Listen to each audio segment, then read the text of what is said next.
வீரத்திலே படை வீரத்திலே நெஞ்சு வீரத்திலே உபகாரத்திலே சாரத்திலே மிக சாத்திரம் கண்டு தருவதிலே உயர்நாடு எங்கள் பாரத நாடு. இவ்வாறு பாருக்குள்ளே நல்ல நாடாக திகழும் எங்கள் தாய் திருநாடு ஆங்கிலேயரிடம் இருந்து சுதந்திரத்தை பெற்று 78 ஆண்டுகள் நிறைவடைந்துவிட்டது.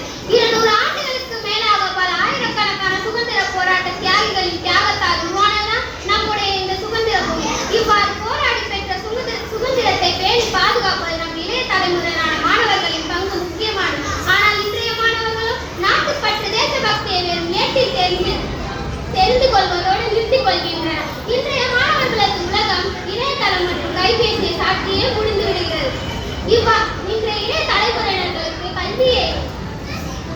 இன்றைய இளைய தலைமுறையினர்களுக்கு சுதந்திரத்தை பாதுகாப்பது என்றால் போர் மூலையில் நின்று போரிடுவது அல்ல. நமக்கு கிடைத்த உரிமைகளை மதிப்பது, பிறனுடைய உரிமைகளை காப்பது மற்றும் எவ்வாறு குடிமகனாக வாழ வேண்டும் என்பதை ஆசிரியர்கள் கற்றுக் கொடுக்க வேண்டும்.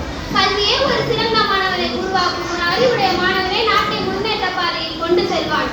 தீமைக்கு எதிராக குரல் கொடுங்கள். நாட்டில் லஞ்சம், ஊழியர், ஒடுக்குமுறை போன்ற எதிரான விஷயங்களுக்காக குரல் கொடுங்கள். தேசிய சின்னங்களுக்கு மதிப்பளியுங்கள்.